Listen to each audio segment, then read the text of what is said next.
Security's on their way. Mr. Harrison, you need to leave the building now. The words hit Marcus Harrison like a physical blow as he stood in the marble lobby of Harrison Tech Industries, the company he'd built from nothing over 23 years. The security guard, Tom, who'd worked the front desk for a decade, couldn't meet his eyes while delivering the message that would shatter what remained of Marcus's world. Just 6 hours earlier, the board of directors had voted unanimously to remove him as CEO. Not suspended, removed, erased from the very company that bore his name. The federal investigation into financial irregularities had been leaked to the press that morning, and by noon his face was plastered across every news channel with the word fraud attached to it like a scarlet letter. Marcus Harrison never imagined his 51st birthday would mark the day he became a pariah, the $200 million empire he'd sacrificed everything to create his marriage. His relationship with his daughter, countless sleepless nights, had been systematically dismantled by people he'd trusted, people he'd considered family. His CFO, his legal counsel, even his business partner of 15 years had turned on him, presenting fabricated evidence of embezzlement that he had no way to disprove. Every account frozen, every asset seized, every ally suddenly unreachable. What Marcus hadn't told anyone was that he'd been noticing strange patterns for months. Small discrepancies in quarterly reports that his CFO David dismissed as accounting adjustments. Private meetings between David and the board that Marcus wasn't invited to anymore. Encrypted files on the shared server that suddenly required passwords he didn't have. But his arrogance, that unwavering belief that he was untouchable, had kept him from investigating deeper. After all, he was Marcus Harrison. Nobody could touch him. I said leave, Mr. Harrison. Tom's voice held an edge now, his hand moving toward the radio on his belt. Don't make this harder than it needs to be. Marcus's hands trembled as he adjusted his Brioni suit, one of 12 custom-made pieces that cost. It's more than Tom probably made in 3 months. The irony wasn't lost on him. 24 hours ago, everyone in this building would have jumped at his slightest command.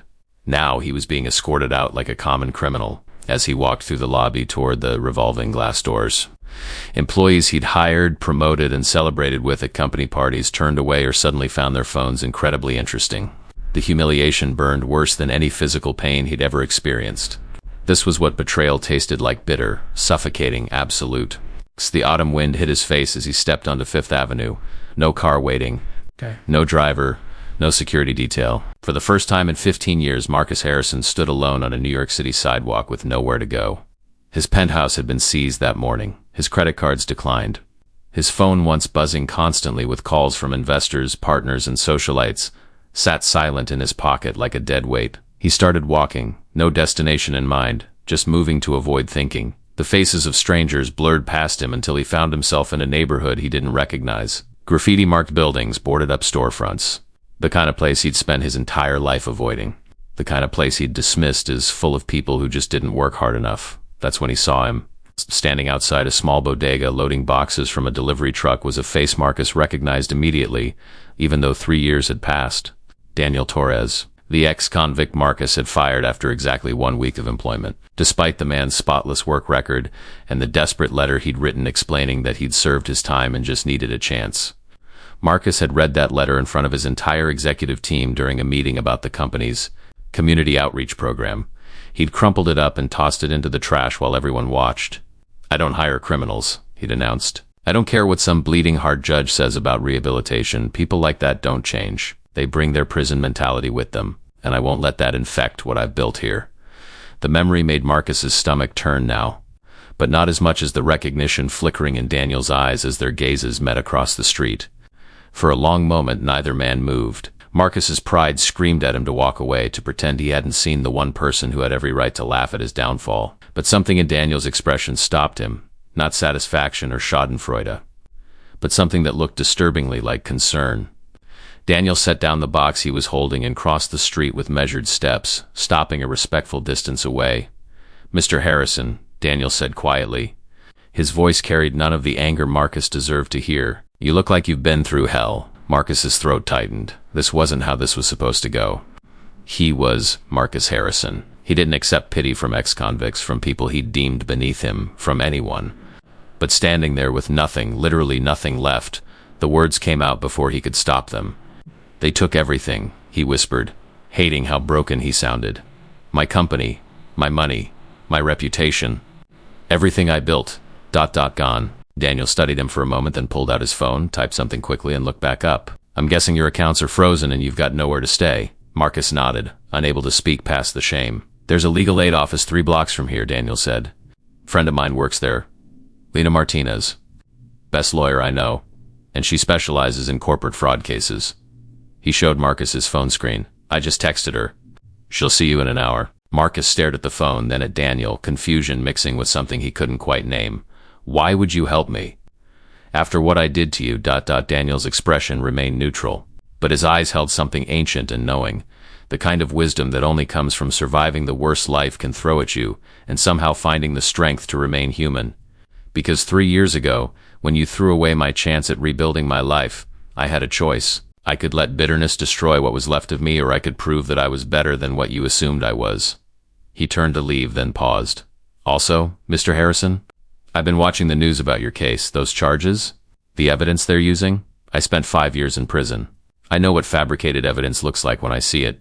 Marcus felt something shift inside him, a crack in the armor of assumptions he'd built his entire worldview upon. This man, this ex-prisoner he'd humiliated and dismissed, was offering him something nobody else had. A chance. Behind Daniel's calm exterior, there was a story Marcus suddenly realized he'd never bothered to learn. What had Daniel done that landed him in prison? Why had he fought so hard for a second chance?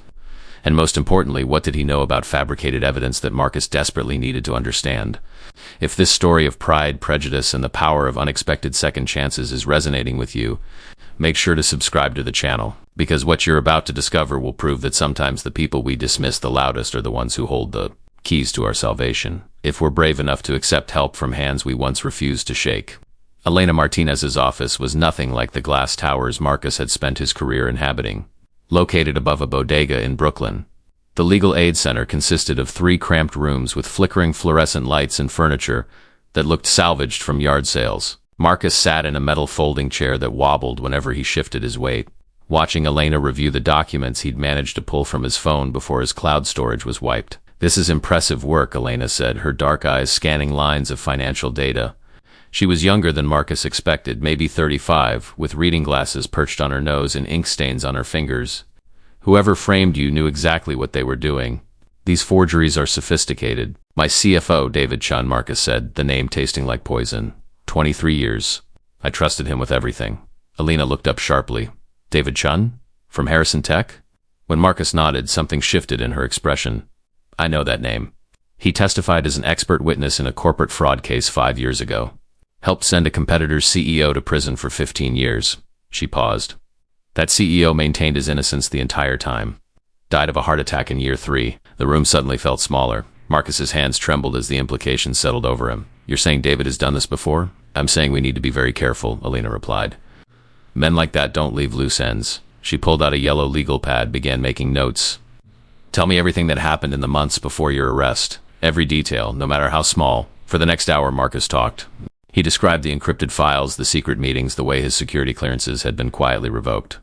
How his daughter Emma had stopped returning his calls 2 months ago. He'd assumed she was busy with her medical residency. But now he wondered if David had gotten to her first. How his ex-wife Jennifer had filed an emergency restraining order the day before the investigation went public, claiming Marcus had made threatening phone calls he'd never placed. They isolated you, Elena said quietly. Classic strategy. By the time the charges dropped, you had no allies left to defend you. Except Daniel, Marcus heard himself say. The word surprised him. Elena's pen paused. Daniel Torres? You know him? A slight smile crossed her face. He's the one who texted me about you. Daniel and I worked together on a wrongful conviction case 2 years ago. He spent 5 years in Rikers for a robbery he didn't commit. She set down her pen, her voice gentler now. Did he tell you what happened? Marcus shook his head, shame creeping up his neck as he remembered his own words from 3 years ago. I don't hire criminals. Daniel was 22, working 2 jobs to support his younger sister through college. One night he witnessed a bodega robbery and chased the actual thief, trying to stop him. Police arrived, saw Daniel holding the stolen cash he'd recovered, and arrested him on the spot. The real thief escaped. Despite Daniel's insistence and lack of priors, he was convicted based on circumstantial evidence and testimony from a store clerk who was scared and confused. The words hit Marcus like physical blows. He was innocent? Completely. The Innocence Project got his conviction overturned after 5 years when they found the real robber's DNA on the weapon. But by then, Daniel's sister had dropped out of school to work. His mother had died from stress-related illness, and he'd lost everything. Elena's gaze held steady. When he got out, every door slammed in his face, including yours. Marcus closed his eyes, nausea rolling through him. The letter he'd crumpled and thrown away. I just need a chance. Took on new weight. I didn't know. You didn't ask, Elena said simply. Not cruelly, just stating fact. You saw a ex-convict and decided you knew everything about who he was. The silence stretched between them until Marcus forced himself to meet her eyes. Why is he helping me? Because he's a better man than most people deserve. Elena gathered her papers. We'll start building your defense, but Mr. Harrison, I need to be honest. Without resources, this will be nearly impossible. The kind of investigation we need costs money you don't have. David Chun has unlimited legal firepower. We're fighting with slingshots against tanks. Marcus stood, the metal chair scraping against linoleum. So what do I do? Survive, Elena said. Find somewhere to stay. Keep your head down. And pray David gets arrogant enough to make a mistake. Walking out into the November cold, Marcus realized he had nowhere to go. The homeless shelter Elena had suggested was full. His credit cards remained frozen. He'd burned every bridge with friends who might have helped. Most had been business contacts anyway. Fair-weather relationships built on success and now dissolved by scandal. His phone buzzed. A news alert. Tech mogul Marcus Harrison accused of $80 million embezzlement, CFO. David Chun praised for uncovering fraud. Below it, a photo of David at a press conference, looking somber and righteous as he explained how he'd struggled with the decision to expose his friend's crimes. The rage that surged through Marcus was white-hot and useless. David stood at a podium in a building Marcus had paid for, wearing a concern he'd practiced in mirrors, destroying what remained of Marcus's reputation with surgical precision. His phone rang. Unknown number. Against his better judgment, Marcus answered. Saw you on the news? David's voice slithered through the speaker. Looking a bit rough there, Marcus. Homelessness doesn't suit you. What do you want? Marcus's voice shook. Just checking in on my old friend. David's tone dripped with false sympathy. I heard you tried to get legal representation, that legal aid lawyer, Elena Martinez. She's good, but she's drowning in cases. Can't give you the attention this deserves. Meanwhile, I've got Sullivan and Cross on retainer. You remember them, the firm that won the Abrahamson case? Cost me $50,000 just for the initial consultation, but what's money when justice is at stake? Why are you doing this? The question came out broken. Because I could, David said simply. 23 years watching you take credit for my strategies. 23 years of Marcus Harrison's vision when half those innovations came from my spreadsheets. You treated me like a calculator with legs, so I decided to show you what happens when the calculator starts thinking for itself. The line went dead. Marcus stood on the sidewalk as pedestrians flowed around him like water around a stone. The city that had once felt like his kingdom now seemed designed to swallow him whole. Every face that passed held potential recognition, potential judgment. The man who'd once commanded boardrooms now couldn't afford a cup of coffee. That's when Daniel appeared beside him, so quietly Marcus jumped. You look like you need a meal. I can't pay you back, Marcus said automatically. Didn't ask you to. Daniel gestured toward a small diner across the street. Come on. We need to talk about what comes next. Over soup that Marcus hadn't realized he was starving for, Daniel laid out the situation with brutal clarity. David's going to keep attacking until there's nothing left of you to attack. Men like him don't just want to win, they want total annihilation. You sound like you know from experience, Daniel's jaw tightened. The prosecutor who put me away? He knew I was innocent. Had evidence that would have cleared me. Buried it because he was running for district attorney and needed a conviction rate. He wanted to destroy me as a warning to others. He met Marcus's eyes. Some people use power like a weapon. The question is whether you're going to let David keep swinging, or if you're going to fight back. With what? Marcus gestured at himself. I have nothing. You have something David doesn't, Daniel said quietly. You know what it feels like to lose everything. That kind of desperation either destroys you or makes you dangerous. He pulled a worn envelope from his jacket, slid it across the table. Inside are the names of 3 people David screwed over on his way up. People he thought he'd buried too deep to ever surface. One of them might talk if you approach this right. Marcus stared at the envelope. Why do you have this? Daniel's smile held no humor. Because when you humiliated me 3 years ago, I decided to learn everything about the company that threw me away like garbage. Insurance in case I ever needed it. Turns out I was tracking the right snake. Something shifted in Marcus's chest. A feeling he hadn't experienced in years. Not hope exactly, but something roar. The recognition that he'd misjudged everything about the man sitting across from him. I don't understand you, Marcus said honestly. I treated you like dirt. Why help me? Daniel was quiet for a long moment. Because 3 years ago, when I walked out of your building, I had two choices. Become bitter and let that bitterness poison what was left of my life, or prove that I was better than your assumptions. I chose the second path. He stood, dropped money on the table for both meals. Now you've got the same choice, Marcus. You can lie down and let David bury you. Or you can remember that the man you used to be before the money and the power might still exist somewhere underneath. Walking out into the gathering darkness, Marcus clutched the envelope like a lifeline. Behind him, through the diner window, he could see his reflection, haggard, desperate, stripped of everything that had once defined him. But for the first time since his world collapsed, he felt something besides despair. Somewhere in this city, David Chun was celebrating his victory, certain that Marcus Harrison was finished. What David didn't know was that the most dangerous opponent isn't the one with resources, it's the one with nothing left to lose, and a guide who'd already walked through hell and survived. The name at the top of Daniel's list was Sarah Chun, David's ex-wife, according to the notes. She'd walked away from their marriage with nothing after David threatened to destroy her medical practice if she fought the divorce. The second name belonged to Marcus's former VP of operations, James Wu, fired 3 years ago after David presented evidence of contract violations that James swore were fabricated.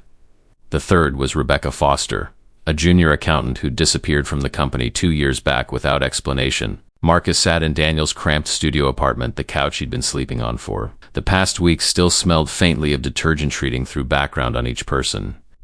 Daniel stood by the window, coffee in hand, watching the street below with the vigilance of someone who'd learned the hard way that danger rarely announces itself. Sarah lives in Connecticut now, Daniel said without turning. Remarried, teaching at Yale Medical School. She won't talk to you if you just show up. David made sure everyone knows you're toxic. Then how do I reach her? Daniel finally looked at him. You don't. I do. He pulled out his phone, scrolled through contacts.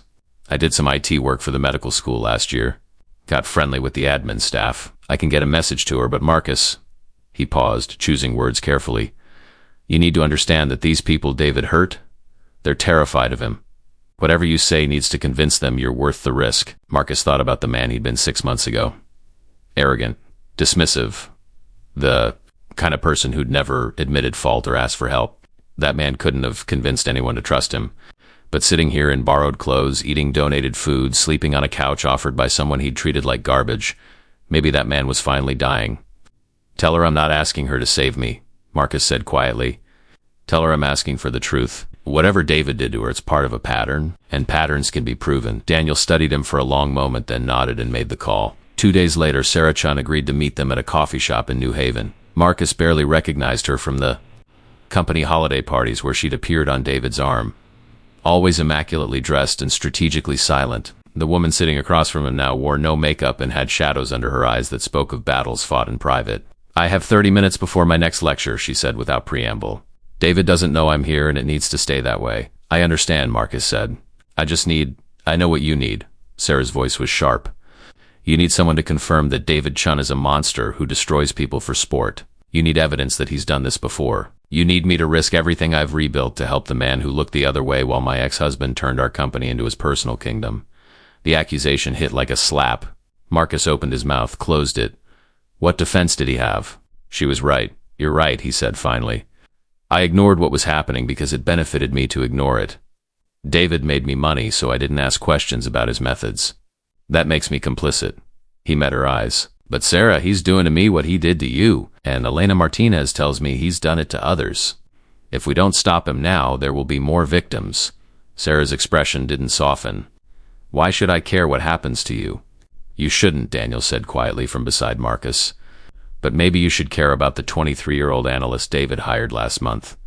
I've been watching the company from the outside. He's grooming her the same way he groomed his previous targets. Gifts, special projects, private meetings. Sound familiar? Sarah's face went pale. Christina Alvarez? You know her? She was my student. Sarah's hands trembled around her coffee cup. Brilliant kid. First-generation college student. I wrote her recommendation letter for Harrison Tech. She looked at Marcus with something like hatred.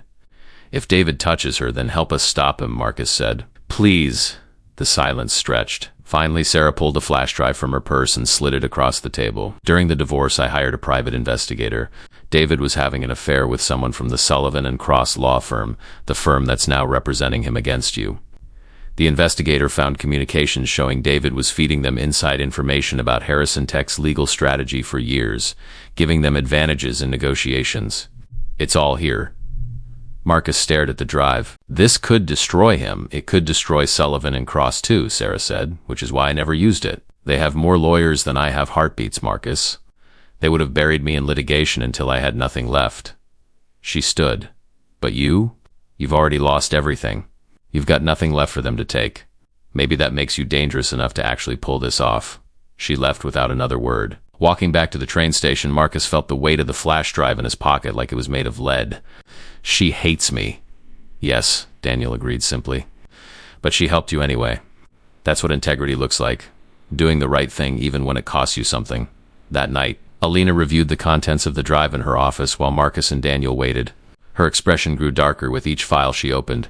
This is explosive. David was essentially running a corporate espionage operation through his affair. He gave Sullivan and Cross confidential information that let them outmaneuver Harrison Tech in 3 major contract negotiations. Cost your company millions. Can we use it? Marcus asked. Absolutely. But Marcus, Elena looked up, the moment we file this, David will know we're not just defending. We're attacking. He'll escalate.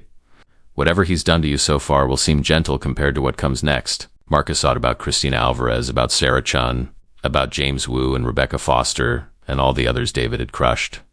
He thought about the man he'd been willfully blind, complicit through inaction. Maybe this was penance. Maybe this was what becoming someone better actually cost. File it, he said. The explosion came faster than expected. Within 48 hours, David called from a blocked number. His voice had lost all pretense of civility. You think you're clever bringing Sarah into this? Let me tell you what happens now, Marcus. I'm going to file a countersuit for defamation. I'm going to petition to have your legal representation disbarred for ethical violations. And I'm going to make sure that when you're convicted, they add years to your sentence for obstruction. You do what you need to do, Marcus said, surprised by the steadiness in his own voice. I'm done being afraid of you. Then you're stupider than I thought. David's laugh was ugly. You know what your daughter said when I took her to dinner last week? She said she always knew you were a fraud. Said you were a terrible father who cared more about money than family. She's testifying for the prosecution, Marcus. Your own daughter is going to help put you in prison. The line went dead. Marcus stood frozen, the phone still pressed to his ear. Emma, his daughter whom he'd missed birthdays and graduations for, whose calls he'd cut short during business trips, whose tears he'd dismissed as melodramatic. David had gotten to her, poised her against him, and the worst part was he'd probably only told her the truth about what kind of father Marcus had been. Daniel found him an hour later, sitting on the apartment steps. Elena told me about the call. He has Emma, Marcus said numbly. My daughter. She's going to testify against me. Then you'll have to prove her wrong, Daniel said, sitting beside him. Not with words. With who you become after this. I don't know if I can. 3 years ago, I didn't know if I could survive prison, Daniel said. Didn't know if I could rebuild my life after losing everything. But here's what I learned, Marcus. The man you were doesn't have to be the man you are. You get to choose who you become next. He stood, offered his hand. The question is whether you choose bitterness or something better. Marcus looked at that extended hand calloused from honest work, offered without hesitation by a man who had every reason to walk away. He took it. Back inside, Elena had news. James Wu agreed to meet tomorrow. And Marcus? I found Rebecca Foster. She's alive, working at a nonprofit in Boston. She says she'll talk, but only if we guarantee protection. She's that afraid of David. Marcus felt something shift inside him, not quite hope, but its older, more resilient cousin, determination. David Chun had built his power on fear, on the assumption that his victims would stay silent and scattered. But fear only worked when people faced it alone. Set up the meetings, Marcus said. All of them. It's time David learned what happens when the people he buried start digging their way back up. Outside, the November rain began to fall, washing the city's streets clean. Somewhere across town, David Chun sat in an office Marcus had designed, celebrating a victory he assumed was complete. What David didn't realize was that the most dangerous opponent isn't the one who's never lost, it's the one who's lost everything and discovered that survival requires becoming someone fundamentally different than who they used to be. The federal courthouse felt designed to intimidate. Marble columns, vaulted ceilings, and the kind of silence that made every footstep echo like a judgment. Marcus sat beside Elena at the defendant's table wearing a suit Daniel had helped him find at a thrift store. Across the aisle, David Chun commanded an army of attorneys from Sullivan and Cross. Their tailored suits and leather briefcases, a visual reminder of the power imbalance. What David didn't know was that power without truth is just noise waiting to be silenced. Judge Patricia Morrison entered, and the preliminary hearing began. David's lead attorney, Richard Sullivan himself, stood to present their case. Your Honor, the evidence against Mr. Harrison is overwhelming. Falsified contracts, offshore accounts in his name, a pattern of embezzlement spanning 5 years. Objection, Elena said, rising smoothly. The defense has evidence that those very documents were fabricated by the prosecution's key witness, Mr. Chun himself. Sullivan's smirk didn't waver. Counsel is grasping at straws. Mr. Chun's testimony is unimpeachable. He's a respected adulterer who engaged in corporate espionage. Elena interrupted, her voice cutting through the courtroom like steel. The smirk vanished. Sullivan's face went white.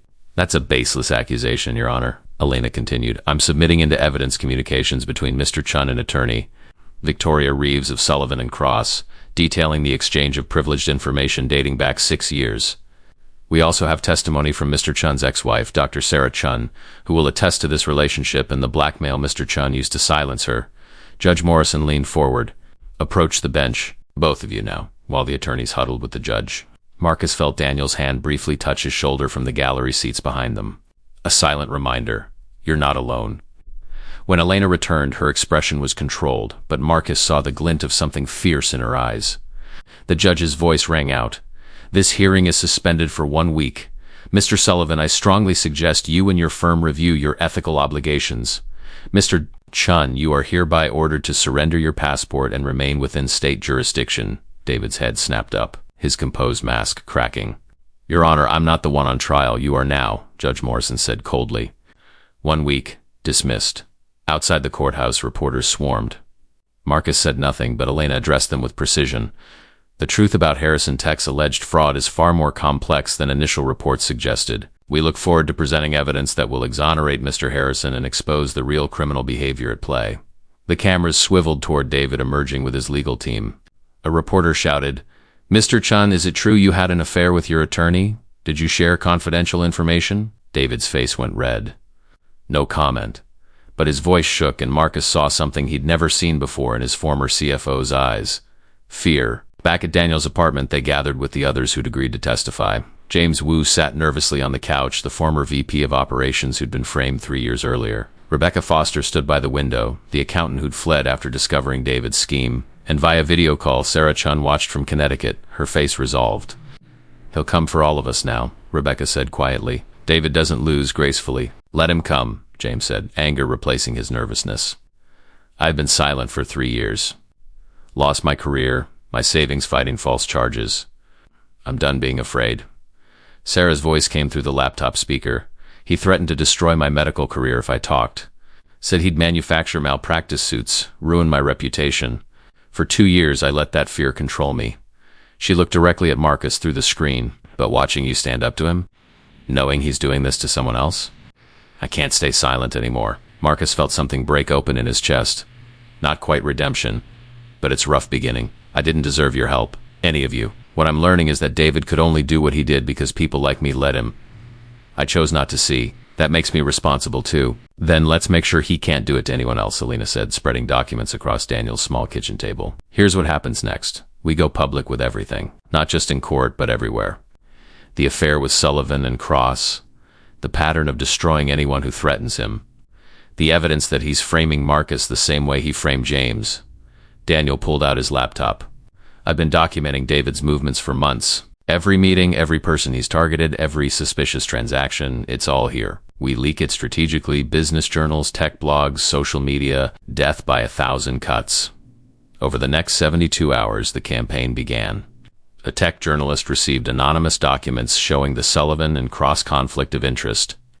A business ethics blog published James Wu's story, alongside court records proving his innocence. Sarah went on record with a medical journal detailing how she'd been blackmailed into silence. Each revelation was a hammer blow. Sullivan and Cross announced they were withdrawing from David's case to avoid any appearance of impropriety. The board of Harrison Tech, reading the reports, called an emergency meeting. Marcus's phone, silent for weeks, suddenly buzzed with calls from board members he hadn't heard from since his firing. Then came the call that changed everything.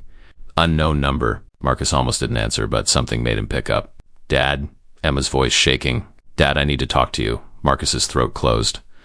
Emma, sweetheart, David called me tonight, she said, words tumbling out. He said if I didn't testify against you, he'd release private information about my DUI from when I was 19. The one you paid to have expunged so it wouldn't ruin my med school applications.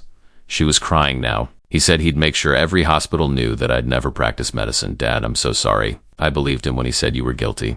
I believed him because I gave you plenty of reasons not to trust me, Marcus finished quietly. Emma, you don't have to apologize. I wasn't there for you. I chose work over family every single time. David just used the truth. But you're not a criminal, Emma said fiercely. And I should have known that. Should have called you asked your side. Instead, I let him manipulate me because part of me wanted to believe the worst about you. Will you testify? Marcus asked. Not for me. For the truth. I'm already on a plane to New York, Emma said. And Dad? I brought something. David sent me documents proving your guilt months ago, trying to turn me against you. But I'm a doctor. I know how to spot inconsistent data. Those documents? The timestamps don't match. Files were modified after the dates David claimed they were created. I kept them because something felt wrong. Marcus closed his eyes. Emma, I'm sorry I didn't believe in you, she whispered, but I'm believing in you now. The final hearing came 5 days later. The courtroom was packed press, former employees, investors, everyone who'd watched Harrison Tech's implosion wanting to see how the story ended. David sat alone at his table. Sullivan and Cross had abandoned him. His new attorney looked young and overmatched. Elena stood. Your Honor. The defense calls Emma Harrison to the stand. Marcus watched his daughter walk to the witness box with the same determined stride she'd had as a child, the one that said she'd made up her mind and nothing would change it. She testified about David's blackmail, about the doctored documents, about the timeline inconsistencies that proved the evidence had been manufactured. Then came Sarah Chun, who testified about the affair with Sullivan and Cross and the years of confidential information David had traded for personal gain. Then James Wu, who presented evidence that the contract violations he'd been fired for were created in David's own computer, traced through digital forensics. Then Rebecca Foster, who revealed she'd kept copies of accounting records showing how David had systematically siphoned money into offshore accounts, not in Marcus's name but in shell corporations David controlled. Each testimony was a nail in the coffin, and David, confident, untouchable, David began to unravel. His face went from pale to red to a sickly gray. His hands shook. When his attorney tried to cross-examine, David kept whispering corrections, getting facts wrong, contradicting his own previous statements. Finally, Elena called Marcus to the stand. He testified simply, honestly about his own failures. I ignored warning signs because David made me money. I fired Daniel Torres without asking questions because I decided ex-convicts didn't deserve chances. I built a company on arrogance and discovered too late that arrogance leaves you blind to betrayal. He looked directly at David, but I'm done being blind. And I'm done letting fear of powerful people stop me from doing what's right. Judge Morrison called for a recess. When she returned an hour later, her expression was grim. Mr. Chun, based on the evidence presented, I'm dismissing all charges against Marcus Harrison. Furthermore, I'm ordering a criminal investigation into your conduct. Federal prosecutors will be reviewing allegations of fraud, extortion, and obstruction of justice. David stood swaying. This is impossible. I had everything. You had lies, Elena said quietly. And lies only work until someone cares enough to find the truth. U.S. Marshals approached David's table as the judge issued an arrest warrant. The man who'd orchestrated Marcus's complete destruction was led out in handcuffs, his protests echoing through the marble halls that had once felt designed to intimidate. Outside, surrounded by reporters and cameras, Marcus stood with Daniel, Elena, Emma, and the others who'd risked everything to expose the truth. Someone asked what he planned to do next.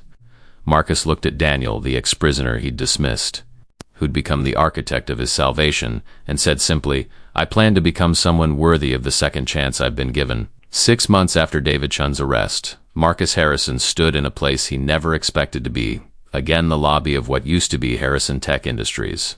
The company had been renamed Phoenix Technologies after the board reinstated Marcus as advisor, not CEO. He declined the executive position. That version of himself belonged to a past he was working hard to move beyond. The building buzzed with different energy now. Daniel Torres walked beside him, heading toward the conference room where they were about to announce something that would have been unthinkable a year ago. Daniel wore a suit, his first, purchased with his first paycheck as Phoenix Technologies' new director of Second Chance Initiatives, a position Marcus had created specifically for him. Nervous? Marcus asked. Daniel smiled. I spent 5 years in prison for something I didn't do.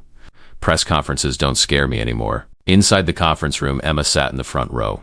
She'd taken a leave from her residency to testify against David and had stayed to help rebuild the relationship with her father that years of neglect had damaged. It wasn't perfect. Some wounds took time to heal, but they had coffee every Thursday morning now, and that was something. Elena Martinez stood near the podium reviewing notes. She'd become Phoenix Technologies' general counsel, heading a legal department focused on defending whistleblowers and victims of corporate fraud. Pro bono work was now built into the company's mission statement. Sarah Chun had flown in from Connecticut along with James Wu and Rebecca Foster. They weren't just witnesses anymore, they were founding members of the Phoenix Foundation, an organization dedicated to protecting employees from retaliation and providing legal support for those fighting corporate corruption. Marcus approached the podium as cameras clicked to life. The room filled with reporters who'd covered his fall and were now documenting what came after. He'd learned that redemption wasn't a single moment, but a series of choices made every day to be better than you were before. "Thank you for coming," Marcus began. 6 months ago, I stood in a courtroom and lost everything I thought defined me. My company, my reputation, my sense of self. What I gained was something I'd been missing my entire life: perspective. He paused, finding Daniel's eyes in the crowd. I learned that the people we dismiss, the ones we judge without knowing their stories, often possess the exact qualities we lack: integrity, resilience, the kind of strength that doesn't come from boardrooms but from surviving injustice and choosing not to let it destroy your humanity. He gestured to Daniel. Daniel Torres spent 5 years wrongfully imprisoned. When he got out, I denied him employment after 1 week because I saw ex-convict and decided I knew everything about who he was. I was wrong, catastrophically, arrogantly wrong. And when my world collapsed, the only person willing to help was the man I'd treated as worthless. Daniel joined him at the podium. Today, we're announcing the Second Chance Employment Initiative. Phoenix Technologies will partner with legal aid organizations and re-entry programs to hire qualified individuals with criminal records, not as charity, but because we recognize that a past mistake or a wrongful conviction doesn't define someone's future potential. The reporters erupted with questions. Marcus answered them honestly, acknowledging his failures as a father, as a leader, as a human being. He didn't sugarcoat or spin. The old Marcus would have hired PR firms to craft the perfect narrative. This Marcus just told the truth. After the press conference, the group gathered in Marcus's office, smaller now, less ostentatious. Emma poured coffee while Sarah pulled out her laptop to review applications from the first candidates for the employment initiative. "There's something else," Elena said, sliding a folder across the desk. David's trial concluded yesterday. Guilty on all counts: fraud, extortion, conspiracy, obstruction of justice. 42 years in federal prison. The room went quiet. Marcus expected to feel triumph, vindication, the satisfaction of watching his enemy destroyed. Instead, he felt something more complex: sadness for wasted potential, for a brilliant mind that had chosen cruelty over compassion. He could have done so much good, Marcus said quietly. With that intelligence, that strategic mind, he could have built something real instead of tearing people down. Some people choose destruction, Daniel said. That's not on you to fix or understand. Your job is making sure you don't become what he was. James Wu, silent until now, spoke up. You know what the difference is between you and David? You hit bottom and asked for help. He hit power and decided he deserved to crush anyone who threatened it. That choice, humility versus arrogance, that's what determines whether you become a cautionary tale or a second chance worth taking. Over the following months, Phoenix Technologies transformed. The company didn't just rehire employees. David had destroyed it, restructured around principles of transparency and accountability, employee-owned stock options, whistleblower protections written into contracts, mental health resources and family leave policies that recognized people were more than their productivity. The financial projections initially scared investors. Treating people well costs money in the short term. But Marcus had learned that sustainable success wasn't built on exploitation but on earning loyalty through genuine care. Slowly, the numbers proved him right. Employee retention reached unprecedented levels. Innovation increased. Clients responded to the company's ethical transformation. Marcus rebuilt his relationship with Emma one conversation at a time. He attended her med school graduation, the first graduation of hers he'd attended in 20 years. She didn't forgive him overnight, but she saw him trying, and that mattered. Daniel's Second Chance initiative expanded beyond Phoenix Technologies. Other companies began adopting the model. The Phoenix Foundation provided legal representation for 12 wrongfully convicted individuals in its first year, 3 of whom were exonerated. Rebecca designed financial literacy programs for people re-entering society after incarceration. James created mentorship networks connecting formerly incarcerated individuals with career opportunities. One evening, Marcus found himself back in Brooklyn, walking into the bodega where Daniel worked when they'd reconnected. The owner, Mr. Patel, greeted him warmly. "Your friend Daniel," Mr. Patel said. "He told me you were the CEO who fired him. I couldn't believe it was the same man when I saw you in the news. People don't usually change like that." "I didn't change," Marcus admitted. "I was forced to see who I'd become. Daniel gave me a chance to be better." Daniel appeared from the back room carrying supplies for the evening rush.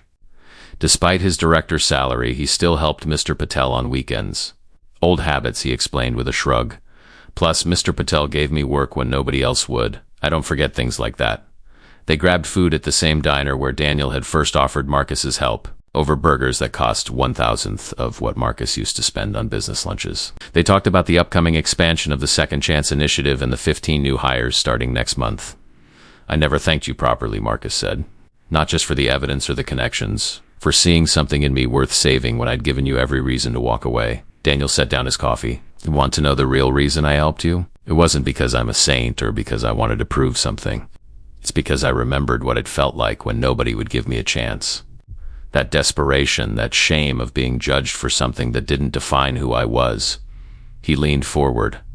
"I helped you because I refused to become the same kind of person who'd hurt me, and maybe because I saw that underneath all that arrogance, you were capable of being better. You just needed to lose everything to find it." Marcus felt tears prick his eyes, something the old Marcus would have been mortified by, but this Marcus had learned that vulnerability wasn't weakness. "I was so certain I had all the answers. That success meant I was superior to people like you. God, I was insufferable." "You were," Daniel agreed without malice. "But you're not anymore. That's what matters." A year after his exoneration, Marcus received an invitation to speak at a conference on corporate ethics. Standing on that stage, looking at hundreds of executives who reminded him of who he used to be, he told them the truth. "I built a $200 million company and lost my soul in the process. I measured success in market share and quarterly earnings while ignoring the human cost of my ambition. It took losing everything, my company, my money, my reputation, to understand that the most valuable things can't be quantified on a balance sheet." He paused. "The man who saved me was someone I'd thrown away like garbage. An ex-prisoner I'd judged in 7 seconds without knowing his story, his innocence, his character. My prejudice nearly cost me everything." After the speech, executives approached him with questions. Some were defensive, others curious. A few admitted they had employees like Daniel, people they'd dismissed based on surface judgments. Marcus gave them all the same advice. "Look again. The people you're overlooking might be exactly who you need." Emma joined Phoenix Technologies as a medical consultant, designing healthcare benefits that actually supported employees instead of just checking regulatory boxes. Sarah's legal expertise helped create the most comprehensive anti-retaliation policies in the industry. James rebuilt his career, eventually becoming VP of Operations, the position David had destroyed him for threatening. David Chun, meanwhile, began his sentence at a federal correctional facility. Marcus heard through lawyers that David refused all interview requests, maintained he'd been framed by a conspiracy, and spent his time in the prison library filing endless appeals that went nowhere. Even in prison, he couldn't accept responsibility for his choices. Marcus thought about visiting David once. Forgiveness, everyone said, was for yourself, not the person who wronged you. But standing outside the prison, looking at those walls that had once held Daniel unjustly, Marcus realized something. Forgiveness didn't require reconciliation. He could let go of hatred without pretending David deserved absolution. Some people never learn.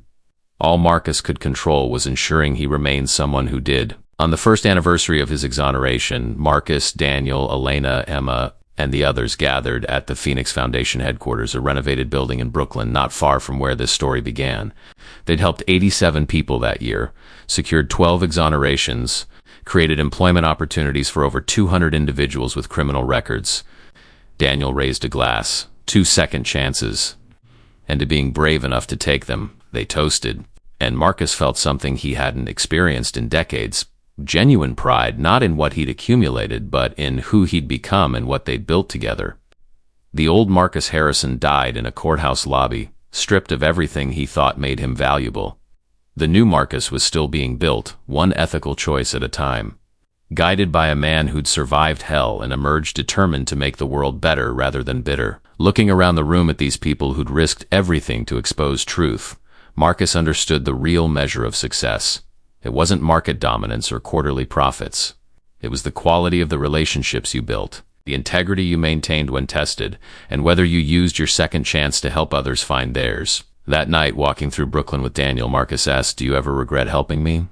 All the risk you took, all the time you spent saving someone who'd treated you terribly?" Daniel was quiet for a moment. "Every choice costs something. I risked a lot helping you, yeah. But I gained something too. Proof that I'd become exactly who I wanted to be. Someone who breaks cycles instead of continuing them. Someone who offers hands instead of fists." He stopped walking, turned to face Marcus. "You gave me that gift even if you didn't mean to. You showed me I'd survived prison without becoming what it tried to make me." They stood there in the autumn cold. Former enemies who'd become something deeper than friends. Proof that people can change. That second chances matter, and that sometimes the person you dismiss might be the one who saves your life. If this story moved you, consider subscribing to this channel, because the world needs more stories about people who choose compassion over bitterness, who see potential instead of past mistakes, and who understand that the best revenge isn't destruction. It's becoming someone so fundamentally decent that you prove every assumption wrong. Second chances aren't just about being given opportunities. They're about having the courage to become someone worthy of them. And sometimes the person most in need of a second chance is the one who thought they were too successful to need one.